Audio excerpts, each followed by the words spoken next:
Les coulisses, bienvenue dans les coulisses Live Mentor, notre nouvelle émission YouTube qui va à la rencontre d'entrepreneurs qui osent partager avec toute transparence leur parcours. Du premier jour de leur création d'entreprise et même d'avant les premiers jours, des doutes, des interrogations, des questionnements, jusqu'au lancement, les premiers succès, les premières années et leur situation actuelle. On va tout couvrir.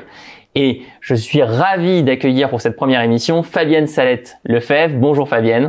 Bonjour Alex. Tu es la fondatrice de DigiActivity. Alors DigiActivity, c'est une école pour adolescents où les adolescents viennent apprendre à programmer, à faire du dessin sur Internet, à faire de la vidéo sur Internet, à faire des animations. Ils apprennent en fait tous les métiers du numérique, tous ces nouveaux métiers. On va en parler. Tu as eu 3000 adolescents depuis 4 ans. 4 ans, 3000 adolescents qui sont passés par tes stages de le week-end ou lors des vacances ou dans tes cours hebdo depuis 4 ans, c'est incroyable. Tu as recruté, formé 60 enseignants. L'entreprise a réalisé depuis sa création plus de 500 000 euros de chiffre d'affaires. Tu n'as jamais levé de fonds, on va en parler. Bravo déjà pour ce parcours incroyable. Mais surtout, j'aimerais commencer par ce que tu faisais avant, Fabienne, car je crois comprendre que ce n'est pas ta première activité professionnelle. Non, j'ai pas l'âge de première activité professionnelle. Et tu as 3 enfants aussi. 3 enfants, 3 filles. Qu'on salue. Mais que faisais-tu avant? Est-ce que tu étais prof à l'éducation nationale? Est-ce que tu étais dans le monde de l'éducation, de la formation? Pas du tout. Que faisais-tu? Pas du tout. Avant, moi, j'étais cadre en entreprise, en grande entreprise, et j'ai toujours travaillé en entreprise. Pendant 20 ans, en fait. Quand j'ai démarré DigiActivity, ça faisait 20 ans que je travaillais. Quel a été ton parcours? Alors, moi, j'étais pas du tout dans le domaine de l'éducation. Et avant DigiActivity, ça faisait 20 ans que je travaillais. Et j'ai toujours travaillé en entreprise. Donc, d'abord en consultante, ensuite comme cadre dans un grand groupe. Donc, rien à voir, en fait. Et dans quel secteur, si c'est pas indiscret? Juste avant DigiActivity, j'ai travaillé une dizaine d'années chez EDF. Dans le secteur de l'énergie où j'ai fait des métiers assez différents. Et avant ça, j'ai été consultante où j'ai travaillé dans principalement la distribution automobile, les télécoms. De toute façon, à cette époque-là, tout le monde travaillait dans les télécoms. Et globalement, ces 2 secteurs. Et juste avant donc de créer DigiActivity, à quel âge tu as créé DigiActivity? 4 ans, j'avais 42 ans. Donc juste avant tes 42 ans, quel était ton poste exact? J'étais chef de projet sur le déploiement du compteur communicant, pas côté technique mais côté commercial. Et qu'est-ce que c'est le compteur communicant?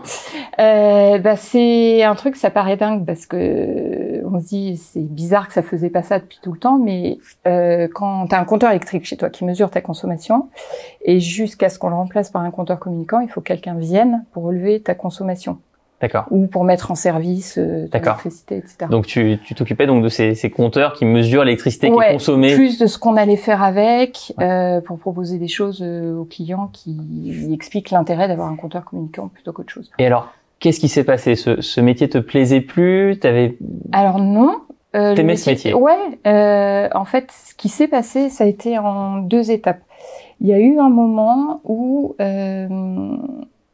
je voyais pas trop ce que j'allais pouvoir faire chez EDF encore jusqu'à la fin de ma vie professionnelle.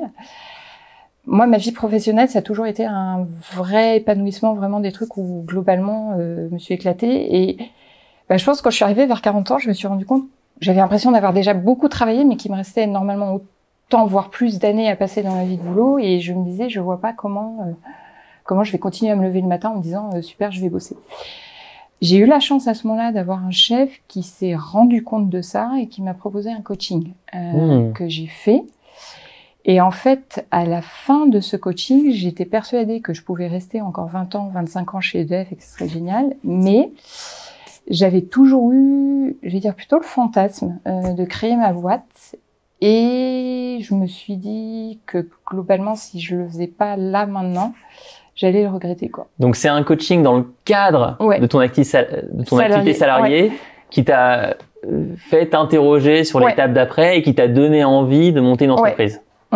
Et surtout, en fait, de me dire j'y vais mais pas par dépit. Tu vois, c'est pas parce que je me plais plus dans ce que je fais, c'est pas parce que je suis virée, c'est pas parce que machin, c'est il y a une vraie envie et donc construit autour de cette envie, quoi. Et on touche à un point essentiel qui est de pas noircir le passé, mais au contraire de voir tout ce qu'on a appris et de capitaliser dessus quand on décide de créer son entreprise. Et nous, on se bat vraiment là-dessus quand on accompagne les entrepreneurs. On se bat pour leur montrer que même si l'expérience professionnelle c'est mal fini, on a par exemple des gens qui ont fait un burn-out en tant que salarié, ou des gens qui se sont fait virer, ou des gens qui détestaient leur boss et qui du coup se disent mais tout ça je jette à la poubelle et je recommence à zéro. Non, en fait, il y a des choses qui ont été apprises.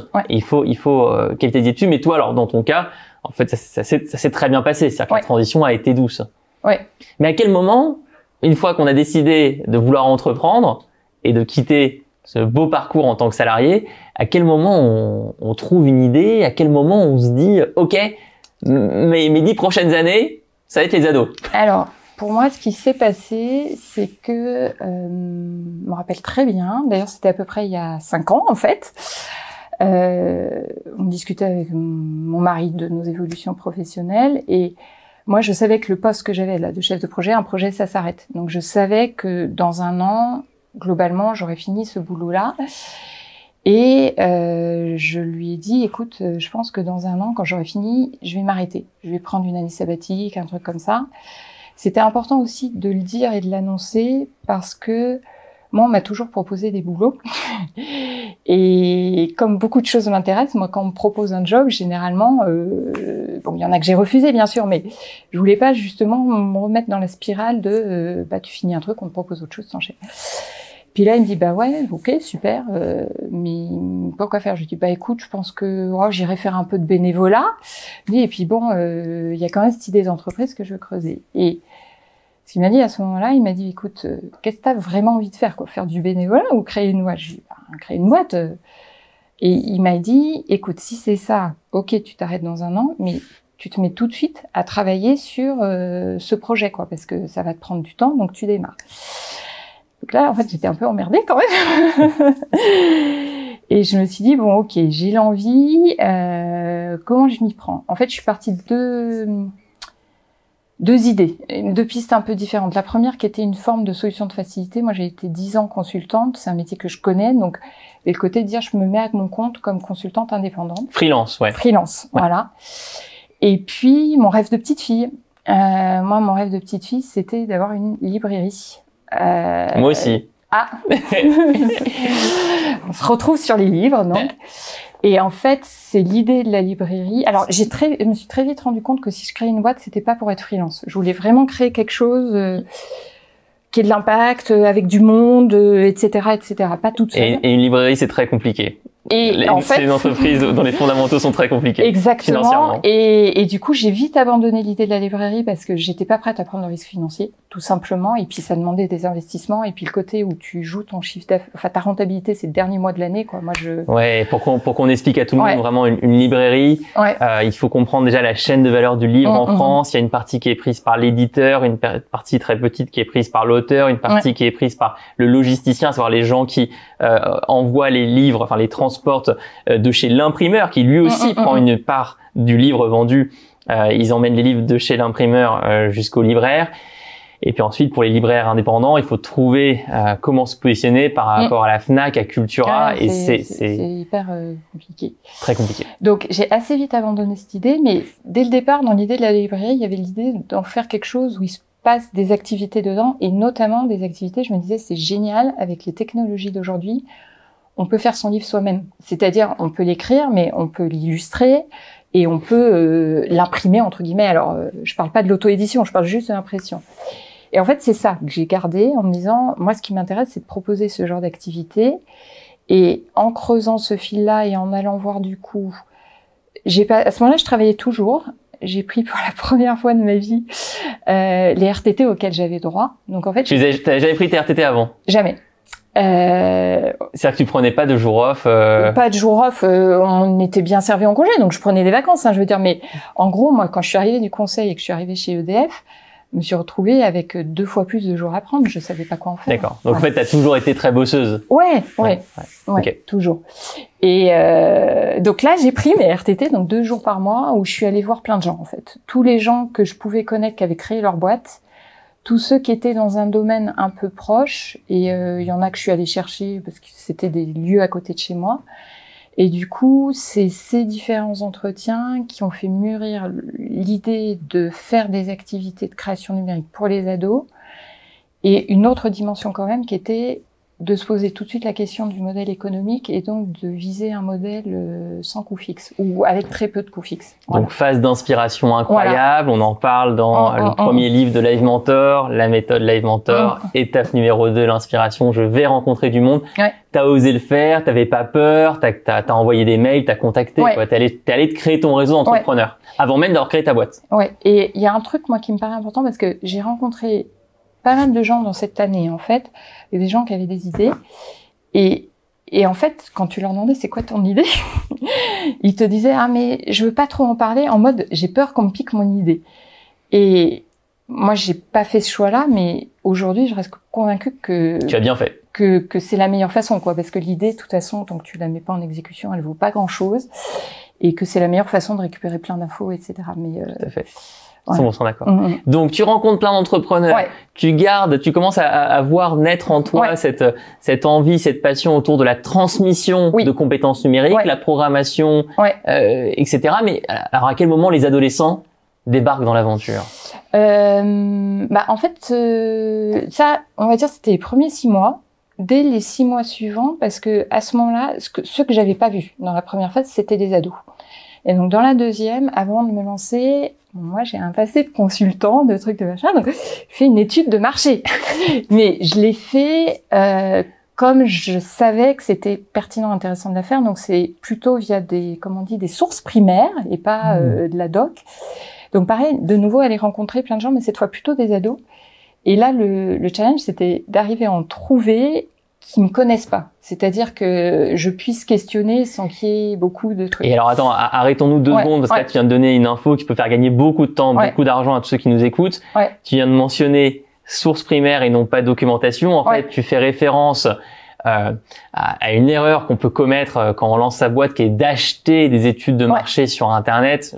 J'ai fait cette erreur, j'ai acheté une étude qui coûtait 800 € au démarrage de Live Mentor, qui m'a servi absolument à rien. Toi, au lieu de faire ça, t'es allé voir directement des ados pour leur parler. Donc, tu as fait ce qu'on peut aussi appeler une étude de persona. Ouais, tout à fait. Voilà. Et qui t'a permis d'apprendre quoi? Alors, qui m'a permis d'apprendre, d'abord, le premier truc, c'était un peu bête, comme je me positionnais sur les activités extrascolaires, c'était qu'est-ce qui plaît aux ados ou pas quand ils font une activité extrascolaire. Et moi, je me rappelle le truc un peu con, mais hyper important, c'est quand tu leur poses la question, qu'est-ce qui fait qu'ils aiment ou pas une activité? À ton avis, d'ailleurs, c'est quoi? Qu'est-ce qui fait qu'un ado aime ou pas une activité?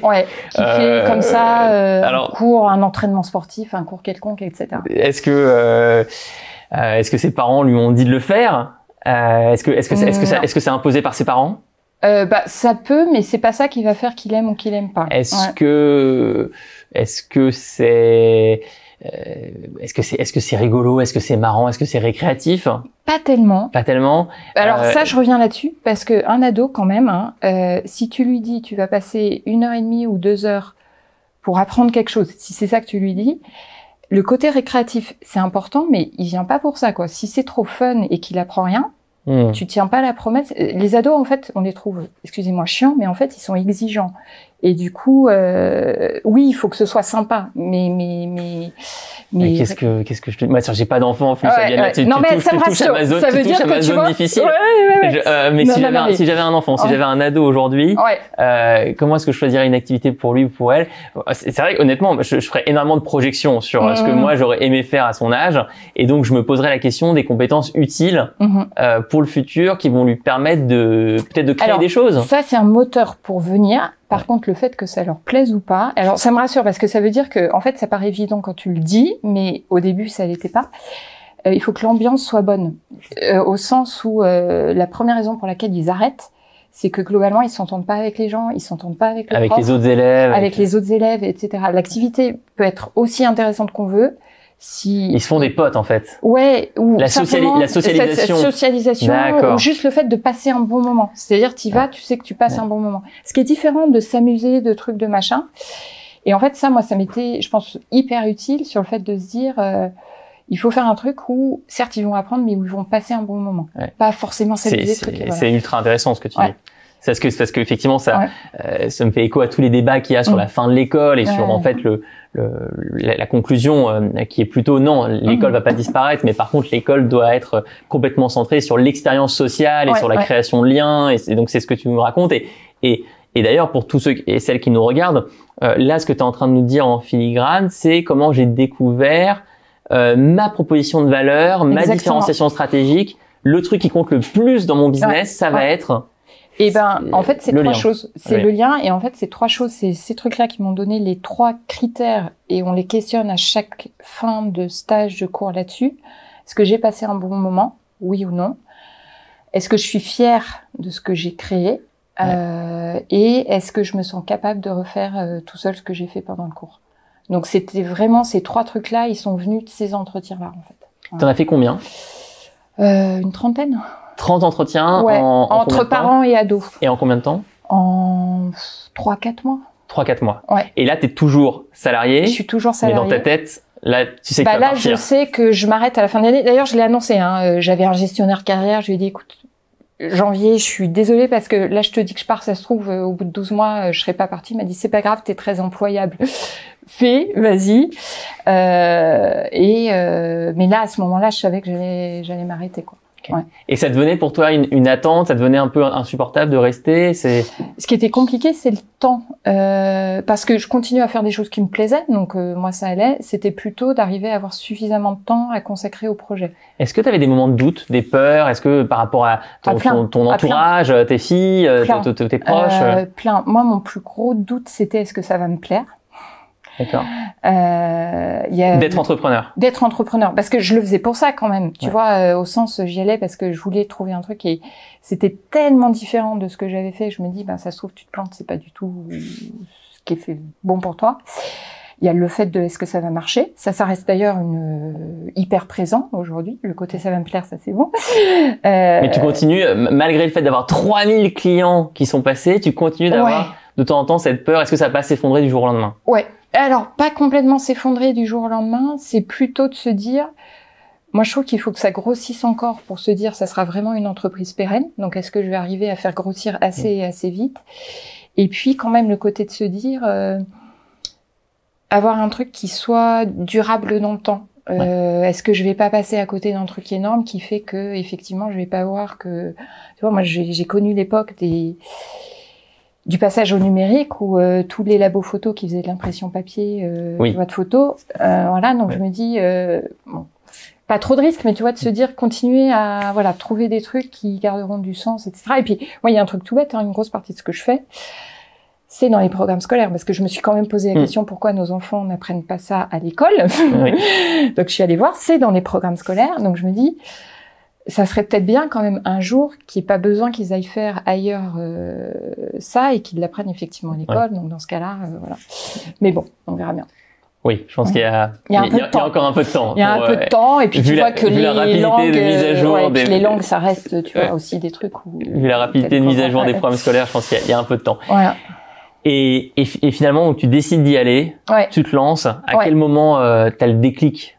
À quel moment tu te dis, ok, là, ça y est, en fait, je dois être à temps plein? Plutôt encore 6 mois après. C'est-à-dire, là, je fais mes 6 mois, je dis, ok, c'est bon, j'ai un peu plus, c'est bon, on y va bien. J'ai pris 6 mois pour commencer à faire des tests de stage. Alors moi, j'avais beaucoup de chance, c'est que des cobayes, je les avais sous la main. C'est-à-dire que avec tes filles, mes filles ou des enfants. Alors, c'est marrant, ça plus c'était des enfants c'est plus des collègues d'EDF qui m'ont aidé à ce moment-là que des amis proches. Mais donc, j'ai fait 3-4 premiers stages un peu test, une fois avec mes filles, une fois pour une amie. Donc, au bout de 4-5 mois, j'avais 4 produits, en fait, que j'avais testés. Et puis là, il s'est passé un premier truc. Moi, j'avais plutôt prévu de commencer à lancer tranquillement. Je commençais à faire mon site, tu vois, donc plutôt automne 2000, on est où là, 17. Et en fait, justement, une de mes collègues est venue me chercher pour aller faire des choses dans un établissement scolaire. Et là, en fait, il s'est passé un truc tout bête, c'est qu'il fallait que je facture. Et dans les gens que j'avais rencontrés, j'avais posé la question à partir de quel moment on crée sa boîte vraiment, quoi. Et il y en a un qui m'a dit, tant que t'as pas à facturer un client, tu fais pas. Et donc là, il a fallu que je fasse. Et du coup, à partir de là, dès que tu commences à créer la structure, t'as tout de suite plein de trucs qui arrivent avec. Donc, je suis passée à temps plein en septembre qui a suivi. C'était en juin, tu vois ça. Donc, super clair. Qui a suivi. Ouais. Et alors, aujourd'hui, si on refait un zoom sur ce qu'est DigiActivity maintenant, il y a eu 3000 clients accompagnés, 3000 adolescents qui sont passés par les cours hebdo, stages de vacances, stages sur le week-end. Est-ce qu'on peut faire juste le panorama des types d'activités que tu proposes? Il y a la programmation. Programmation, codage informatique. Donc apprendre à faire un site internet. Apprendre à faire un site internet ou toute autre chose. Enfin, c'est la magie de la programmation. Les programmeurs, ils te le disent. Ils trouvent que c'est magique. Une fois que tu sais programmer, tu peux créer à peu près tout ce que tu veux. Il y a de la vidéo. La vidéo, faire de la vidéo comme on fait là. Comme on fait là, y compris avec du tournage, du montage, etc., etc. Il y a du dessin numérique. Et quand tu dis dessin numérique, t'attrapes toute l'animation 2D parce que dessin animé, c'est un des trucs géniaux à faire en numérique. Il y a la 3D. Ça, c'est un peu mon chouchou parce que c'est extrêmement versatile. C'est-à-dire que la 3D, tu t'en sers aussi bien si tu veux devenir architecte, ingénieur produit ou t'es vendeur de cuisine, tu fais de la 3D aussi, quoi. Voilà. De la musique. De la musique par ordinateur. Par ordinateur, donc musique assistée par ordinateur, on dit MAO, c'est ça. Ou même, on dit même DAO. Ceux qui connaissent bien, c'est le terme anglais. Donc voilà, pris plein de trucs moi. Et j'ai dû en oublier un. Non, je pense pas. Je pense qu'on a les 6. Super clair.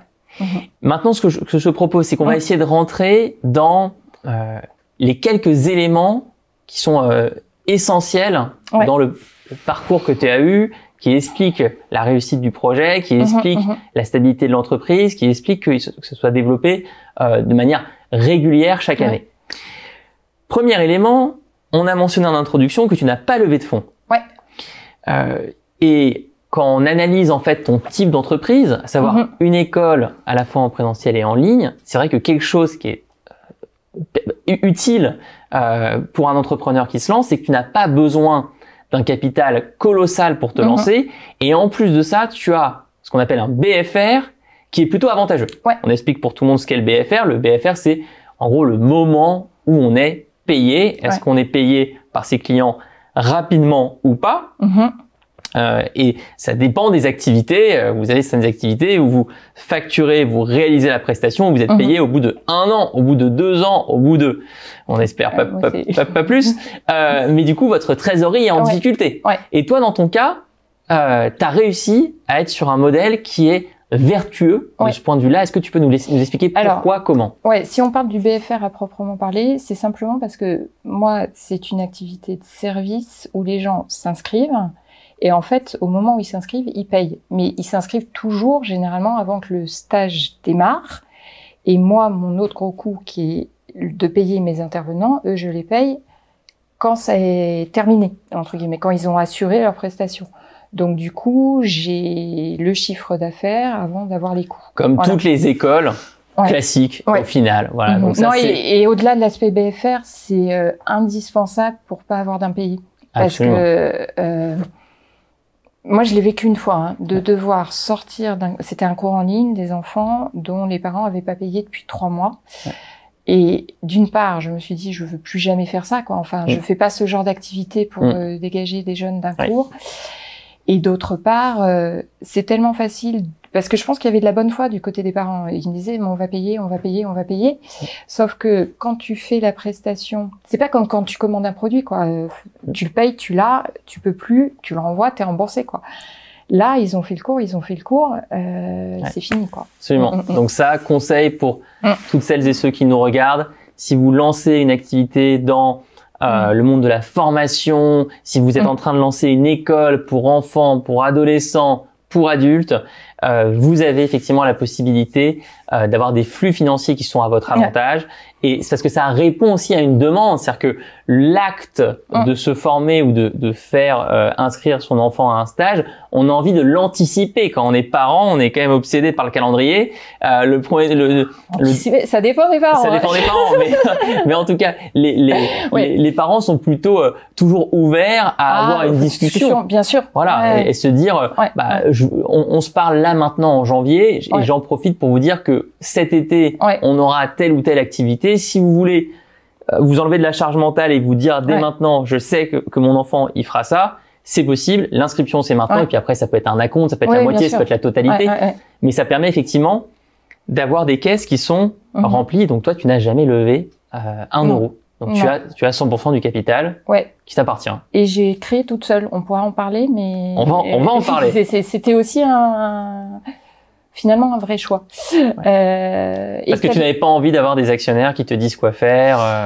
Alors en fait, c'est dans les interviews que j'ai fait et encore plus depuis, les gens que j'ai rencontrés qui ont créé leur boîte et pour qui ça s'est mal passé et mal fini, c'est pour des problèmes d'associés.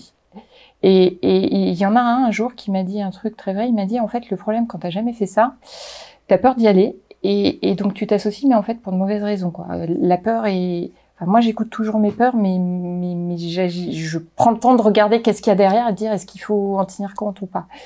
Et donc le côté de dire bon bah ok, ça va être moins facile.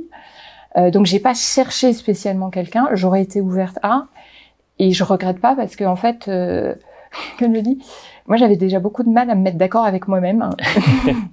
Et je pense que pendant le début, en tout cas, ça m'aurait énormément compliqué les choses d'avoir à trop discuter, trop challenger, trop. Voilà. C'est la première cause d'échec des entreprises qui ont des associés. Les engueulades entre associés sont la première cause d'échec. Et juste pour finir sur ce premier thème, ce premier facteur clé de réussite, cette première, ce premier élément assez fondamental que tu as bien maîtrisé, à savoir les finances.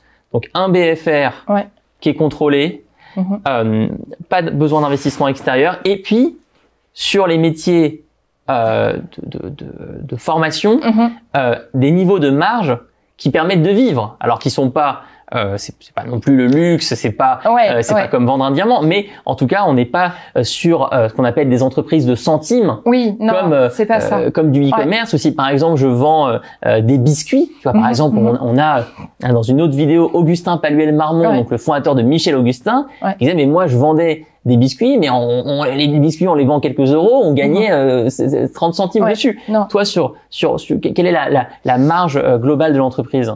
Alors moi, en fait, celle que je regarde vraiment, c'est celle que je fais sur ce que j'appelle les coûts directs de production. Donc, la paye des intervenants, la gestion des inscriptions, tu vois, ça va dedans, etc.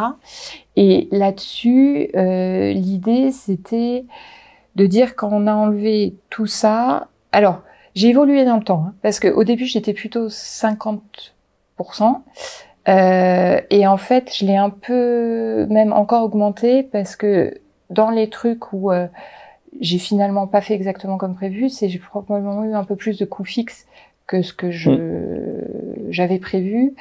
Et en fait, en jouant un peu sur les prix, etc., je me suis rendu compte que ça passait. Donc aujourd'hui, je suis plutôt à 40% sur les coûts de production totaux. 40% de marge. De marge, et ensuite 60% qui reste sur les coûts fixes. Juste un truc là-dessus, un point hyper important. Moi, au départ, je faisais de la formation présentielle, je n'ai pas pris de locaux. C'est-à-dire que comme j'étais sur le temps extrascolaire, il y avait aucun intérêt à payer 100% du temps des locaux que j'allais utiliser 10% du temps. Alors, comment t'as fait?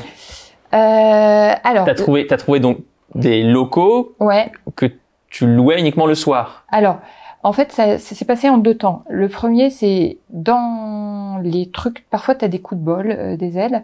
Dans les amis que j'avais, j'en ai un qui a justement une petite école privée. Donc lui, des locaux qu'il utilisait en temps scolaire. Et en fait, il m'a proposé la première année gratuitement. Très clairement, il m'a dit, bah écoute, tu viens pendant les vacances, tu fais, etc., machin. Mais ce qu'il pouvait avoir comme avantage, de faire connaître son école par ricochet à des parents. Bien sûr. Donc voilà, partenariat. Et en fait, ça a évolué. Aujourd'hui, je sous-loue effectivement un bureau dans ses locaux à lui. Et dans mon contrat de location, il y a le fait de pouvoir disposer de ces salles en temps extrascolaire. Mais en fait, temps extrascolaire, juste pour définir pour tout le monde, ça commence à quelle heure? C'est le soir à partir de 17h, 18h, les week-ends et les vacances scolaires. Voilà. Et donc là, état d'esprit, système D, on fait attention à la moindre dépense, on va et coup de génie de ta part, surtout pas aller signer un bail 369 pour mais ça, c'était l'histoire de la librairie, tu vois. La librairie, ça m'avait dit mais je veux pas faire ça. Et juste autre chose, c'est cet exemple-là, ça m'a amené à me dire mais quels sont les autres endroits où je peux proposer ça. Alors, c'est pas anecdotique en fait parce que après j'ai choisi de pas développer le présentiel, mais si je devais le faire, je le ferais comme ça. Je me suis rapprochée, dans mon quartier, il y a une paroisse. Les paroisses à Paris, elles ont des locaux. Et donc j'ai été les voir parce qu'ils ont une maison dans laquelle ils font des activités. Et avec eux, le deal, ça a été de dire, ils me mettent les locaux à disposition, mais du coup, je fais un prix plus bas. Dans les paroisses. Dans les paroisses. Leur projet à eux, c'est de l'accueil de gens, etc. Donc ils m'ont dit, pas de problème, on vous fait pas payer, mais ce que vous payez pas, vous le faites en prix moins cher pour les trucs. Moi, ça m'allait hyper bien. Enfin, je trouvais que c'était hyper vertueux. Ça posait juste la difficulté d'avoir parfois le même stage à 2 prix différents. Mais finalement, ça a posé de questions à personne. J'ai jamais eu une question là-dessus de dire pourquoi c'est le même, pas le même, pourquoi c'était 50 € d'écart quand même, c'est beaucoup. Donc voilà. Ok, incroyable. Donc gestion des finances depuis le début chez Fabienne. Peut-être que c'est l'expérience dans l'énergie et les compteurs. Mais on laisse rien au hasard. Donc c'est très belle maîtrise, quoi. Je pense qu'un des trucs qui m'a beaucoup aidé, moi, dans ma vie professionnelle, j'ai fait des métiers différents. Donc quand j'ai commencé à créer, j'avais des bases en marketing, en com, j'avais des bases en compta, finance, contrôle de gestion, et j'avais des bases sur des aspects juridiques, tu vois, aussi bêtement, en management. Donc en fait, j'avais quand même un panel de compétences où j'avais des notions de ce qui pouvait être important. Oui, et puis tu t'es mis quand même dans l'état d'esprit de l'entrepreneur, à savoir, je prends pas la première option devant moi, mais je cherche toutes les solutions. Et la première option pour normalement louer des bureaux, c'est de les prendre à temps plein avec un bail 369. Et là, non, en fait, je me demande comment louer des bureaux uniquement sur le temps dont j'ai besoin. Je me demande s'il n'y a pas des partenaires qui peuvent me donner des bureaux gratuits parce que j'amène une population, des parents, des enfants. Et donc, ça peut se déverser sur eux, leur activité d'école qui est complémentaire. Les paroisses, alors ça sort. Et depuis, quand j'avais regardé d'autres trucs, si tu poursuis ce truc-là, moi, il y a des endroits à Paris où ils étaient prêts à me louer en fait en pourcentage de mon chiffre d'affaires. Ah ouais? Ouais. Lesquels par exemple? Toujours pareil, pas n'importe quel endroit. Des trucs dont le métier de base c'est de louer des bureaux. Forcément non. Mais tous les lieux dont le métier de base c'est d'organiser des activités, eux ils sont beaucoup plus ouverts à ça. Donc ça peut être, il y avait une structure qui faisait de l'accueil un peu périscolaire, donc plus petit. Tu vois, du 3-12 ans, moi je fais ce truc. Eux, on pouvait faire un deal comme ça. Bon, après, il y a le Covid qui est arrivé, j'ai arrêté tous ces trucs-là, mais tu pouvais discuter de ce genre de trucs. J'aurais été voir les hôtels, tu vois, par exemple. Parce que je sais qu'ils se diversifient là-dedans. Tout à fait. Donc se dire, voilà, qui a de l'espace, qui a du lieu, et comment je trouve un accord qui a du sens pour tout le monde. Deuxième point essentiel dans la réussite de DigiActivity, la relation avec les élèves, les parents, ce qu'on appelle en langage entreprise la relation client. C'est pas la même chose dans toutes les industries, dans tous les domaines. Si par exemple je suis un site e-commerce qui vend des coussins, des chaises, bon, peut-être que je vais jamais parler à mon client. Et puis d'ailleurs, de manière générale, il a peut-être même pas envie de me parler. Il veut commander sa chaise, il veut la recevoir vite et bien, et il est content. Toi, de ce que je sais, tu as toujours prioriser ça et tu es connu, DigiActivity est connu pour la relation que tu as avec à la fois les ados. Tu nous as parlé de ton étude de marché, étude de persona où tu allais dès l'amont de ton entreprise leur parler. Mais je sais qu'aujourd'hui, ça reste quelque chose qui t'est très cher. Alors, et en fait, nous, on a vraiment la particularité, je pense que c'est le cas de toutes les activités où on vend à des mineurs, on va dire comme ça.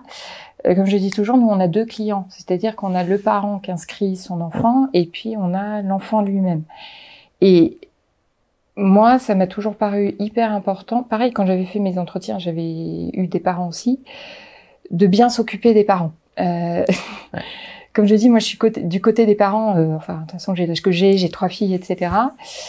Et quand on est parent, la question des activités pour les enfants, je pense que dans les trucs qu'on peut faire, c'est plus engageant. Non, le seul truc plus engageant, c'est à qui on confie la garde de ses enfants quand ils sont petits. Mais quand tu achètes une activité extrascolaire, c'est un peu pareil. C'est-à-dire, tu vas confier ton gamin. Il y a des gens, enfin, je veux dire, confier ton gamin, tu peux pas confier un truc plus précieux que ça. Voilà. Et en plus, quand c'est un ado, si ça se passe pas bien, c'est un cauchemar, quoi. On rappelle voilà. malheureusement le fait divers qui avait été extrêmement documenté, du prof particulier qui s'était immolé en présence, je crois pas en compagnie, mais je crois en présence d'une élève. Et je dis ça juste pour illustrer que il y a effectivement des peurs qui peuvent être extrêmement fortes. Chez un parent qui confie son enfant pendant X heures par jour, par semaine, à quelqu'un qu'il ne connaît pas, dans un lieu qu'il ne connaît pas. Voilà. Et donc il y avait ça. Il y a le fait que les parents, c'est aussi plein de contradictions. Les parents d'ados, dans leurs préoccupations, il y a le côté sociabilisation de leurs enfants. Donc ils sont hyper contents. Moi, je fais que des activités en collectif. Pas que pour cette raison, mais notamment pour ça.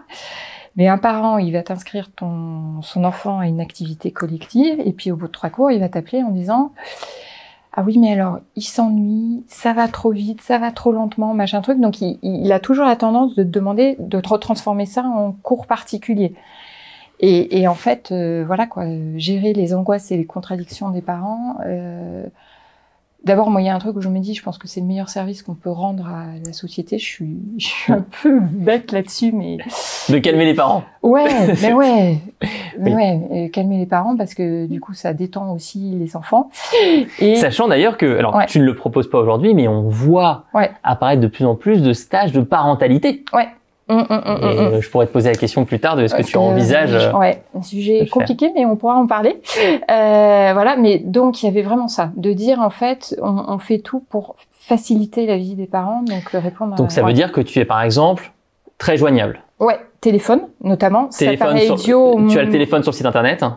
Tu as l'email. J'ai l'email. Tu rappelles en combien de temps en moyenne? On rappelle normalement le lendemain, sauf où on a un problème de gestion de charge où on a une activité régulière, donc en principe on rappelle. Mais on essaye de répondre vite aux emails, au téléphone, et on compte pas le temps. Non, on est généreux avec notre temps, au sens où t'as parfois des parents qui ont vraiment besoin. Alors attention, généreux si c'est utile. Parfois il y a des cas où on se rend compte qu'on peut y passer 2 heures, mais ça apportera pas de solution. En fait, le sujet, c'est d'être généreux dans l'idée d'apporter des solutions, en fait, aux parents. Et l'idée ici que j'entends, c'est, oui, la personne paye pour X heures de son enfant en stage avec un prof, mais même si elle paye pas pour ça, on va passer une demi-heure, 45 minutes, peut-être plus, au téléphone avec elle. Et ça, c'est toi qui le fais. Enfin, toi qui a eu cette vision dès le début et qui l'a fait, je pense, toute seule. Toute seule au début, et ça reste encore ce que j'ai moins délégué aujourd'hui. Tu as très peu délégué. Et comment tu t'es formée à ça? Alors, moi, j'avais eu de l'expérience en relation client. Donc je suis repartie quand même de ce que j'avais fait. C'est quand j'en ai fait chez EDF. Chez EDF, j'ai fait de la relation client. Pour le marché des clients particuliers, 23 millions de clients. D'accord. c'est un truc de malade. Voilà, de se dire comment t'arrives, ou t'essayes en tous les cas, parce qu'évidemment, tu peux pas 5000 conseillers clients, enfin voilà quoi. Donc, comment tu essayes de faire en sorte que quand même chacun de ces 23 millions, quand il nous contacte, il se sent accueilli comme un individu et pas comme un truc, etc. Donc, je me suis beaucoup appuyée là-dessus sur... effectivement prendre le temps, sur des trucs tout bêtes de reformuler, sur le fait de...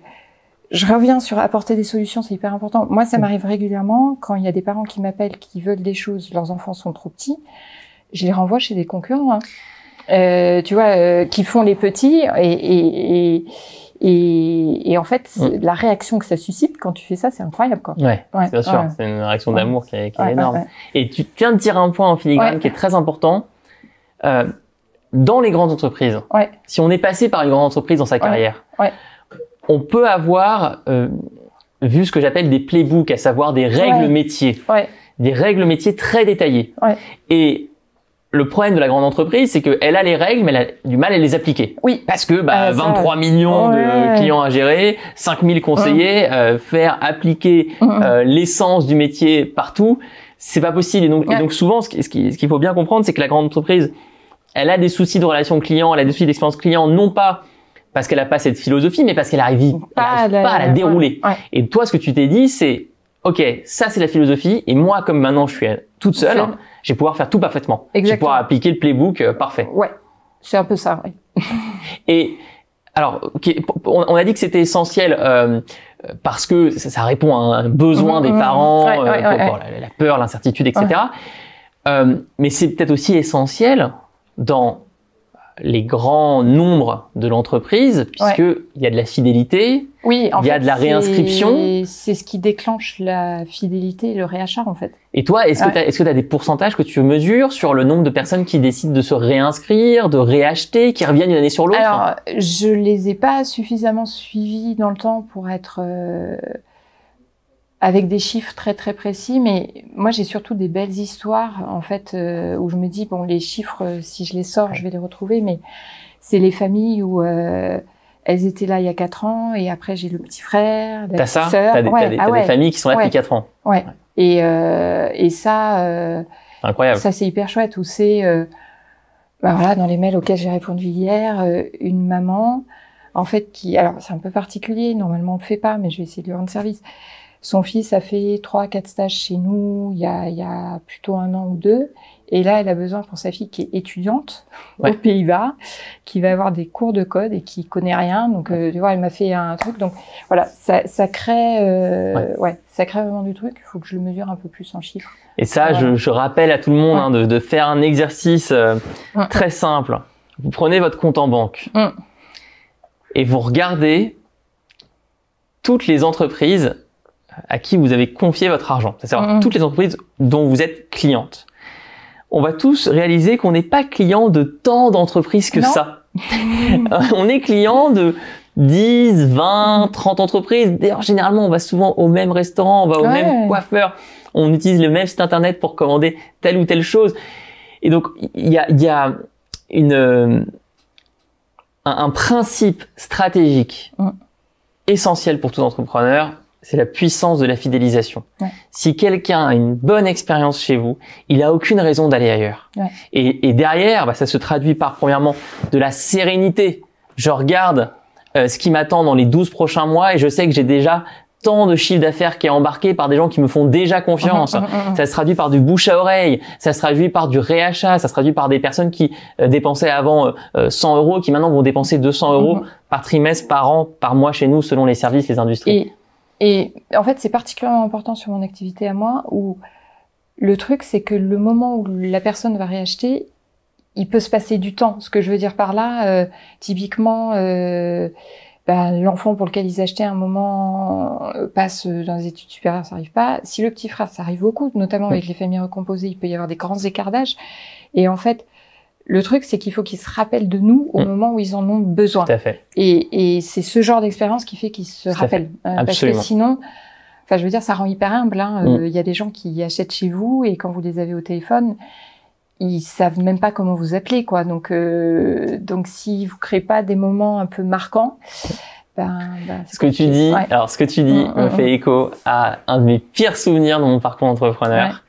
Avant que Live Mentor pivote, change d'activité. On avait une activité dans le soutien scolaire pendant quelques années. Et je me souviens, et on avait, c'était une catastrophe. Je vais pas rentrer dans le détail, mais c'était absolument horrible. Et je me souviens d'un appel avec quelqu'un qui avait suivi des cours chez nous à l'époque, des cours de mathématiques, et qui ne connaissait pas le nom du site internet. Voilà. Et la personne n'avait pas eu une mauvaise expérience. D'ailleurs, elle reprenait encore des cours de temps en temps. Mais c'était pas une expérience mémorable. Au point de ne pas connaître le nom de l'entreprise. Donc bref, je te suis à 3000%. Question. Pour un entrepreneur qui se lancerait dans une activité scolaire, parascolaire, dans justement ce monde des parents, une activité, un service où on s'adresse à des parents, quel conseil tu donnerais pour devenir fort en relation client?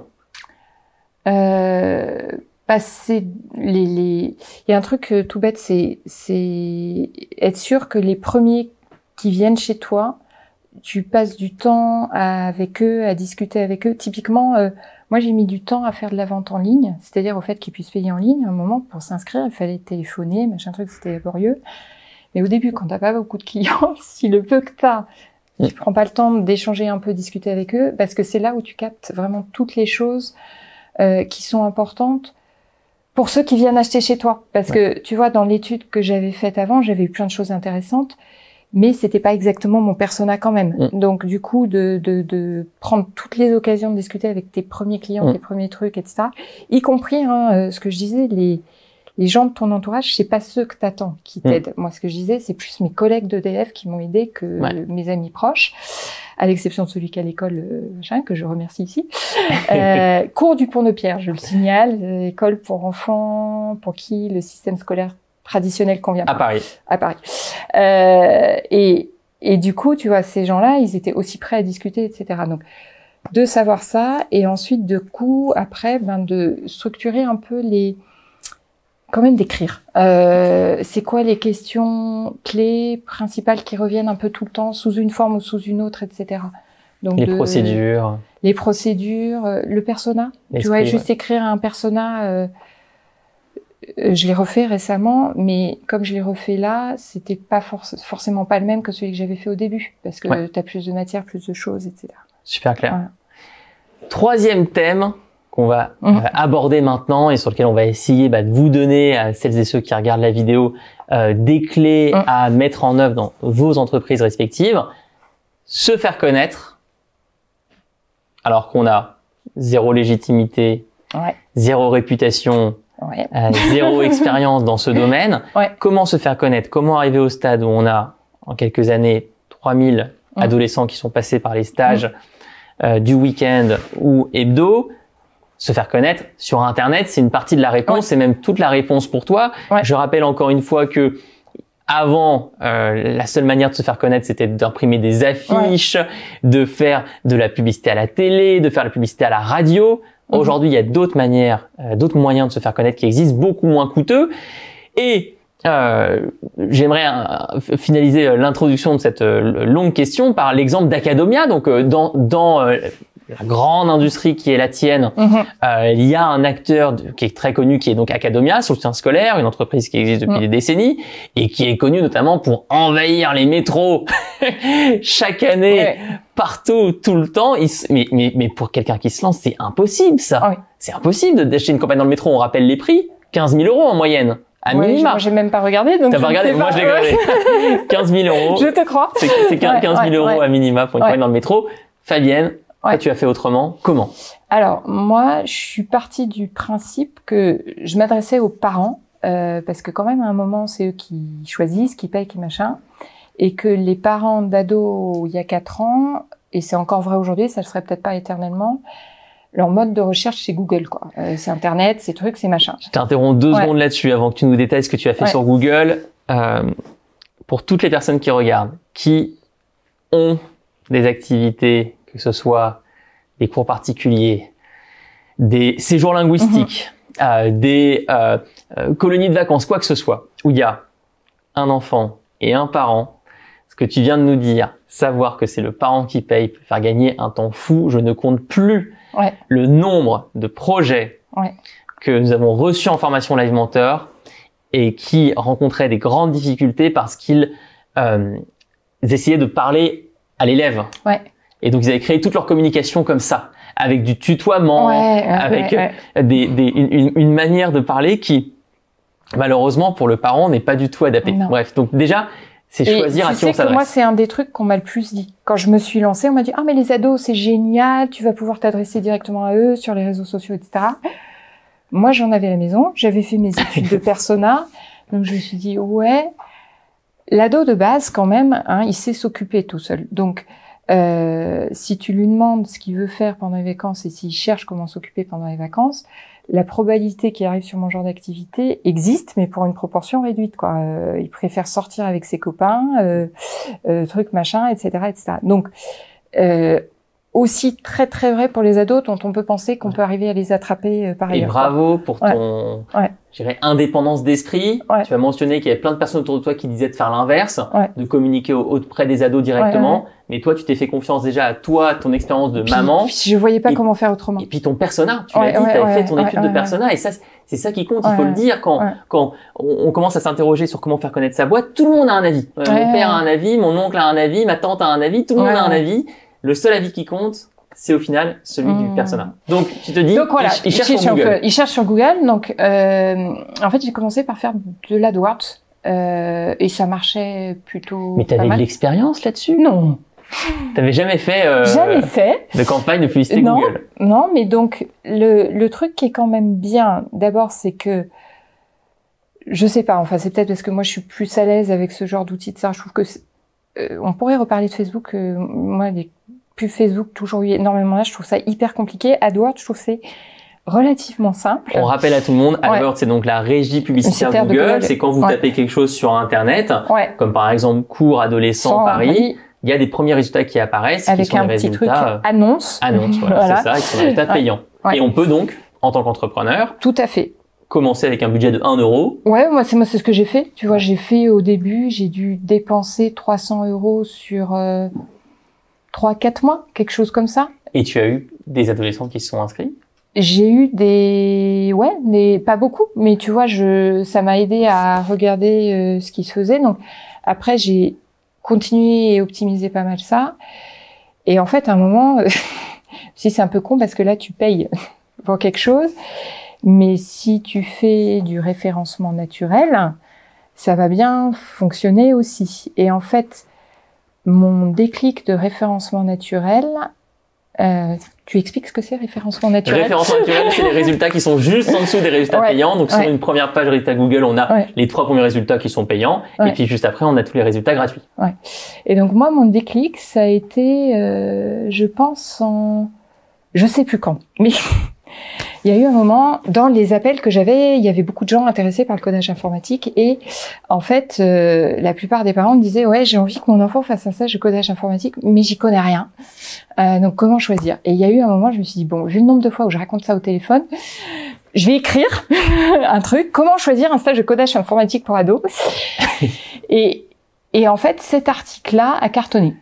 Alors, je l'ai fait en respectant les règles SEO. J'avais quand même une connaissance aussi. J'ai bien choisi le mot-clé. Je l'ai tout fait comme il faut. Les règles SEO, c'est donc les règles de référencement naturel. C'est la manière de rédiger des articles qui sont longs, détaillés, avec des mots-clés qui font que quand Google passe sur le site internet, il se dit « Ah, mais c'est génial ce site. Je vais le faire apparaître en premier. » Et c'est pas que ça, mais c'est d'avoir choisi un article qui s'appelle « Comment choisir un stage de codage informatique », sachant que tous les autres trucs de référencement naturel, moi la première, c'était plutôt des produits, c'est-à-dire stage de codage de tel acteur, tel truc, tel machin. Et ça répondait pile à une préoccupation, un besoin du persona. Donc ce truc-là, encore aujourd'hui, il y en a 2 comme ça, qui génèrent un trafic incroyable sur le site. Il y a celui-là et un autre. Et là, je me suis dit, ah ouais, quand même, effort minimal au sens, j'aime bien écrire, je sais de quoi je parle, machin truc. Résultat assez incroyable. Et donc là, je me suis dit, on va se mettre au référencement naturel un peu sérieusement. Ça, c'est la magie, effectivement, du référencement naturel. C'est quand tu as un article qui peut générer quelques milliers, quelques dizaines de milliers d'euros de chiffre d'affaires sur une année ou sur plusieurs années. Parfois, dans certains cas, c'est quelques centaines de milliers d'euros de chiffre d'affaires avec un seul article qu'on peut enrichir avec le temps, qu'on peut mettre à jour. Parce que là, celui-là, il faut que je le mette à jour parce qu'en ce moment, il est en train de descendre un peu. Est-ce que tu as des commentaires, par exemple, sur cet article? Est-ce qu'il est possible pour les gens de laisser des commentaires? Non, j'en ai pas. Par contre, j'ai des mails de gens qui me disent j'ai vu cet article, machin truc. Donc et les commentaires peuvent te donner encore plus de poids dans Google. Tu sais que je suis pas certaine. Faut que je vérifie si on peut laisser des commentaires sur mon site. Regardez. Voilà. Donc là, je me suis dit je vais m'y mettre sérieusement. La chance que j'avais, c'est que chaque tour qu'on fait, il y a une page sur le site. Donc en fait, il y avait déjà une structure de contenu ou avec un peu de boulot quand même, parce qu'il fallait du coup tout réoptimiser SEO, ça permettait d'avoir assez vite 40-50 pages. Et donc ça, je l'ai fait, mais finalement, tu vois, assez tard, c'était au printemps 2019. Et là, j'ai vu décoller au bout de 3-4 mois le référencement naturel.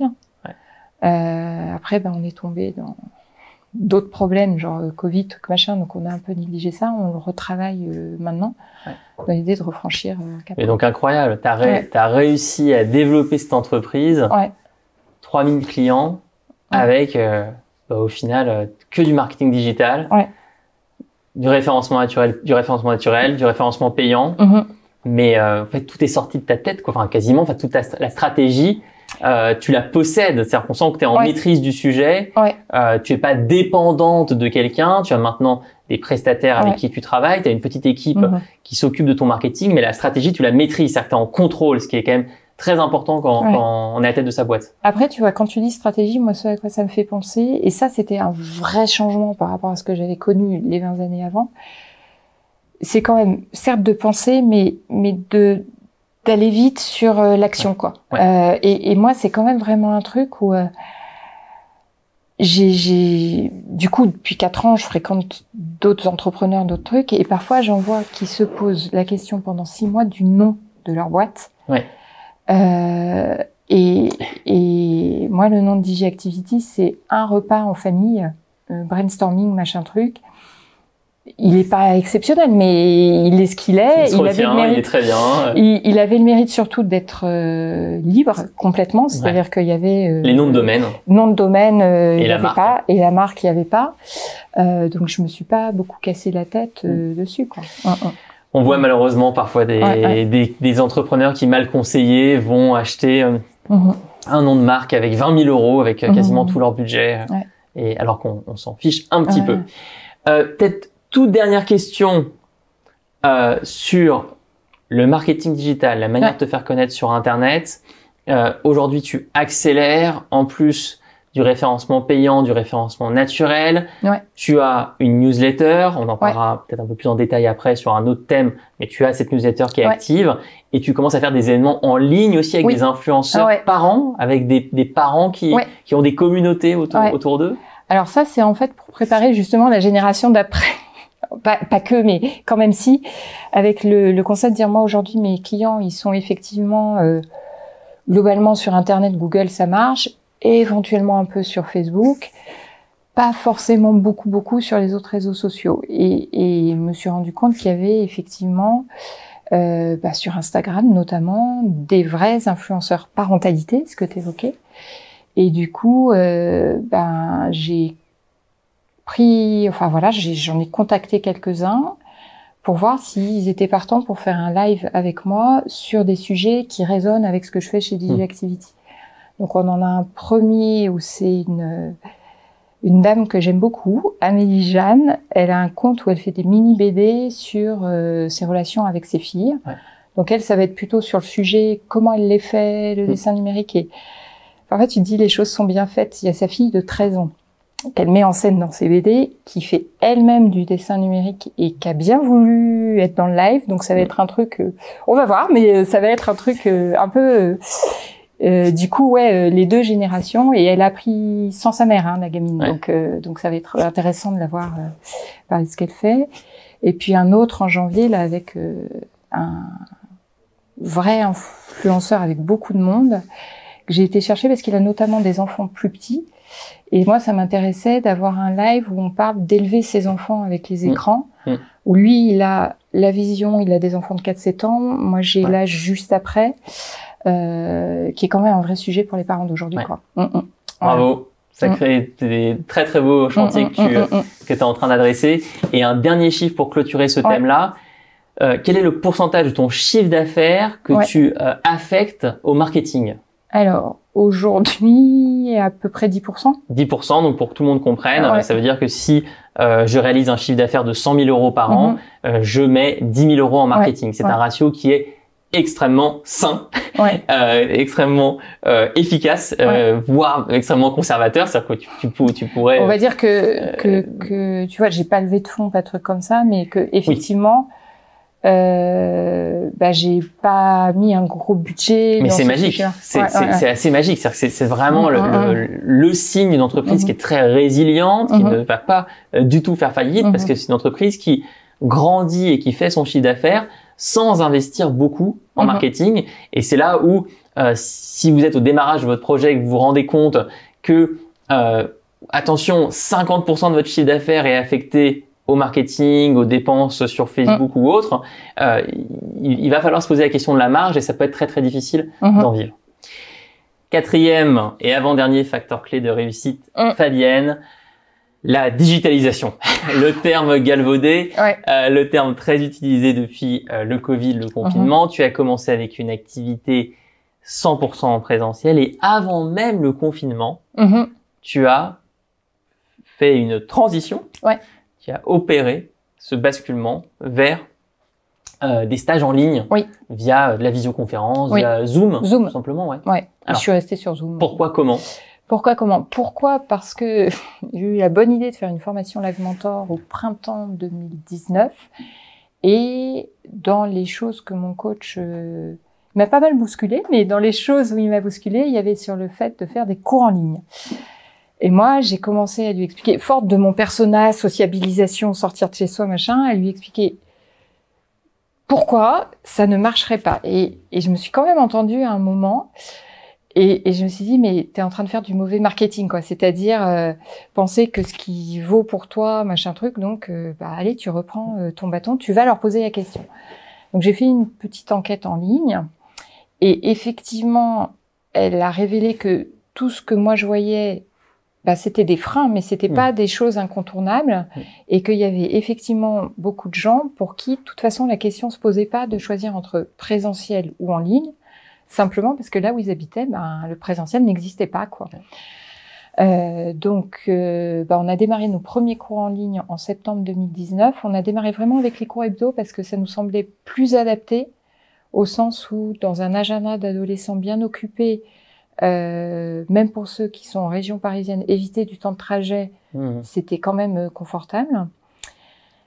Et je pense franchement que c'est la meilleure décision, le meilleur timing de tout ce qu'on a fait chez DJ Activity, parce que en décembre, on s'est retrouvés en grève à Paris. Donc on a tout basculé à ce moment-là en ligne, nos cours hebdo, ceux qui étaient en présentiel. Et puis mars, Covid, ce qui fait que comme on avait 6 mois, alors 6 mois, on peut le voir de deux façons. Soit on se dit c'était pas grand-chose, mais c'était quand même suffisamment d'expérience pour savoir comment il fallait faire pour faire des cours en ligne qui fonctionnent.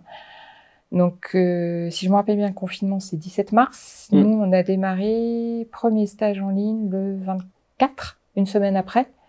Et on en a fait pendant 6 semaines non-stop, jusqu'à la fin du confinement. Voilà. Et sur les 3000 adolescents que tu as eu depuis le démarrage de l'activité, est-ce que tu arriverais à dire combien sont passés uniquement par le format à distance? Moi, je pense que c'est facilement 70%. 70%. Je pense, donc, parce que une partie de l'accélération s'est faite finalement aussi avec le en ligne, parce que du coup, t'ouvres aussi. Peut-être que ça va faire naïf ce que je vais dire, mais c'est vrai que nous, quand on a lancé ça, il y avait le fait de se dire, ça va répondre à des demandes qu'on sait pas servir, mais je pense que j'avais pas autant vu que le vrai levier de croissance, il était là, simplement parce que tu multiplies le marché par, il y a certes un habitant sur 6 en France qui est en région parisienne, mais c'est Île-de-France déjà. Et donc là, de facto, tu multiplies le marché par 6. Sans compter qu'on a des gens de l'étranger. Oui.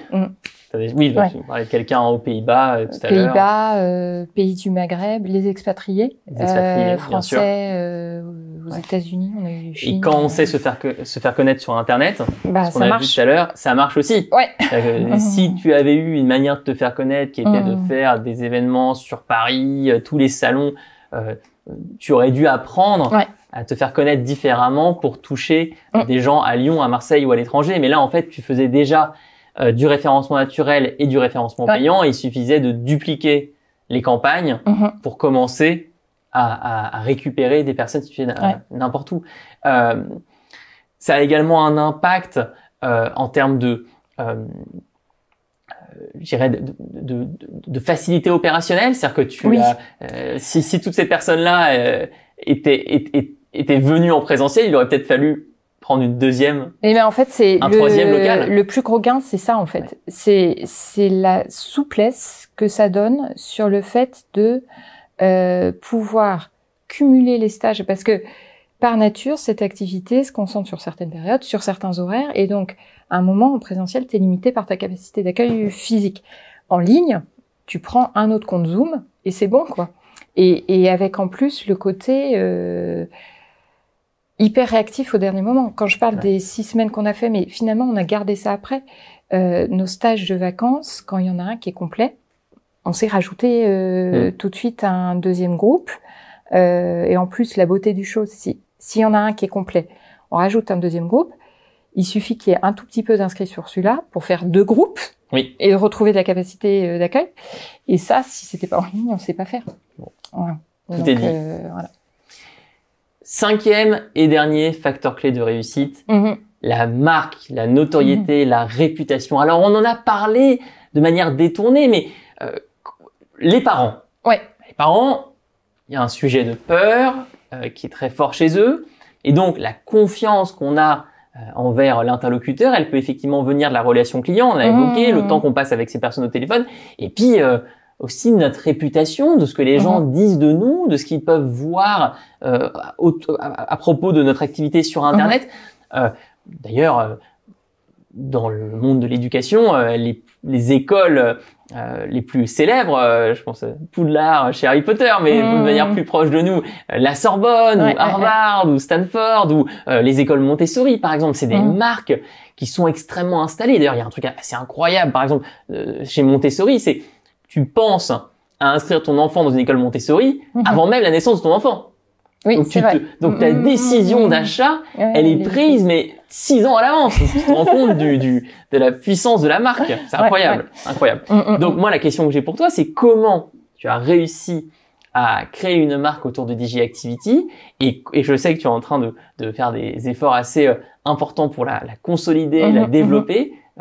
Quels sont tes plans là-dessus? Alors, je te trouve gentil de dire que j'ai vraiment créé une marque autour de DigiActivity parce que pour moi, c'est un des plus gros chantiers en fait encore. Chantier en cours. Ouais, chantier en cours. Donc ça passe par, on a un peu évoqué les newsletters. En fait, depuis quelques mois, je me suis mis à écrire aux gens qui sont inscrits sur notre base mailing.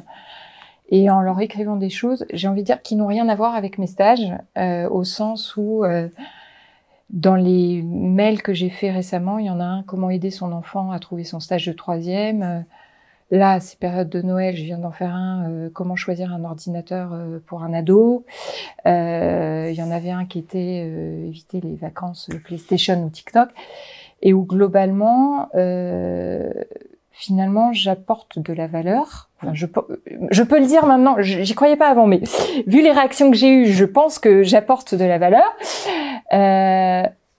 sans rien vendre, quoi, en fait. Et ça, moi, j'ai eu des réponses à ces mails-là absolument incroyables, quoi, de personnes qui me remercient de leur avoir fait un mail. Moi, j'aurais jamais cru qu'un jour on me remercierait pour avoir envoyé un mail à quelqu'un. Je veux dire en tant qu'entreprise, on me remercie pour mes mails dans la vie perso, mais et où je sens qu'en plus ça va toucher des choses chez les parents, du coup chez les parents, qui sont quand même vraiment profonde en fait et importante pour eux, donc où je me dis ça crée forcément une relation et un lien fort. Donc il y a ça. Pour moi, les événements influenceurs dont on a parlé, ça va participer aussi un petit peu là-dedans. Voilà. Après, il y a plein d'autres idées de choses à faire pour travailler peut-être la communauté, notamment la communauté de parents de mes élèves. Donc là, je pense à des événements probablement sur le sujet de l'orientation parce que c'est quand même leur grosse préoccupation et c'est un sujet qui est juste angoissant et en tant que parent parce qu'en plus on n'a pas les leviers. Ça dépend aussi de Toto ou de Totote comme je dis et où avec tout l'environnement avec la pression scolaire, la notion de réussite qui est en plus, c'est presque devenu pire, je trouve, aujourd'hui, parce que aujourd'hui, à un moment, on se disait, faut un boulot pour vivre et manger. Mais alors maintenant, vous rajoutez, faut un boulot pour vivre et manger, et en plus, faut qu'on s'épanouisse dedans, quoi. Donc voilà. Voilà, quoi, à peu près, toutes ces idées, plus peut-être, On parlait de librairie, de trucs, donc je me dis peut-être qu'un jour un livre ou quelque chose. Un livre, j'imagine, ouais, par exemple, faire un livre qui défendrait la vision de l'éducation, de DG Activity, qui donnerait des conseils aux parents. Comment être un parent à l'ère du numérique, par exemple. Qui pourrait très bien marcher. Avec, tu vois, tu parles de conseils. Moi, je trouve qu'il y a une question de posture à trouver qui est importante, où j'essaye de rester assez humble parce qu'on est sur un sujet. Moi, j'ai 3 filles. Je vois que mes 3 filles, ce qui marche avec l'une ne marche pas avec l'autre. Il y a des trucs qui marchent avec aucune des 3.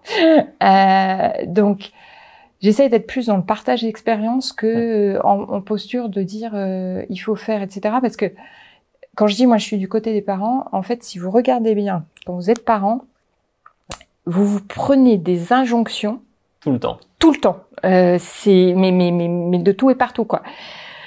Donc j'essaye de sortir de ça, en fait. Donc et d'être une marque qui est plus un carrefour de partage d'expérience, une bibliothèque de ressources dans laquelle le parent peut piocher, plutôt qu'un discours très. Il y a qu'à Faucon. Exactement, il y a qu'à Faucon. Très dans la c'est un de mes anciens chefs d'EDF qui m'avait appris cette expression. Je l'aime bien. Merci infiniment, Fabienne. On récapitule donc les 5 facteurs clés de succès pour DG Activity. Qui ont été utiles dans les dernières années et sur lesquels on continue de travailler évidemment pour faire une boîte, une entreprise qui va rester là pour un siècle, voire même plusieurs, pourquoi pas. La maîtrise des finances, le BFR, la maîtrise de la marge. Chez Fabienne, on sait qu'un sou, c'est un sou. La capacité à se faire connaître sur Internet avec le référencement naturel, le référencement payant et puis aujourd'hui, demain, des événements sur les réseaux sociaux, mais en tout cas la capacité à ne pas devoir dépenser des centaines de milliers d'euros dans des campagnes télé, des campagnes radio, des affiches, ou je ne sais quoi. La relation client, essentielle. Parler aux parents dans cette industrie, dans cet écosystème-là, c'est absolument essentiel de créer la confiance. La digitalisation de l'activité que tu as faite avant le coronavirus, le confinement, etc. Le nez creux. Et enfin, donc la construction de la marque, la notoriété, la réputation, que ce soit via des newsletters ou peut-être demain via un livre. On te le souhaite, évidemment. Je te remercie infiniment pour le temps que tu as pris à raconter tout ça. Et j'invite tout le monde à aller voir ce que tu fais. Eh ben, merci. C'était vraiment un plaisir de faire ça. De revenir sur l'histoire comme ça de DG Activity. C'est fantastique. Si vous êtes parent, une seule adresse, donc digi-activity.com. Tous les stages sont visibles dès la page d'accueil sur le site. Je m'adresse directement à la caméra pour vous le dire à vous, dans les yeux, les parents, qu'il faut aller sur digiactivity.com, regarder les différents stages, donc programmation, dessin numérique, vidéo et même MAO, musique assistée par ordinateur. Pour contacter Fabienne, son profil LinkedIn. Oui, LinkedIn. Le profil LinkedIn de Fabienne, c'est parfait. Fabienne Salette Lefebvre. Et vous pouvez vous abonner à la newsletter de Fabienne également via ce site internet. On se retrouve très bientôt pour une deuxième émission, les coulisses des entrepreneurs. Salut!